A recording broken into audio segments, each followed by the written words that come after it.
One sunny day in the jungle, a lion rested under a big tree.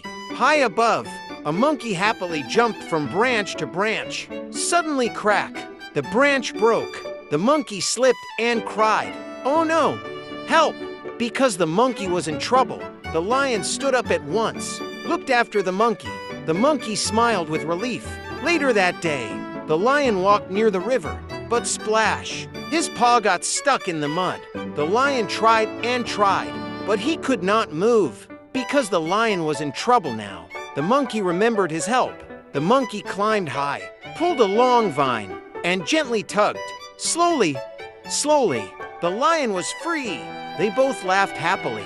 That day, they sat together under the moon. The lion said, "Thank you, little friend." The monkey said, "Friends help each other."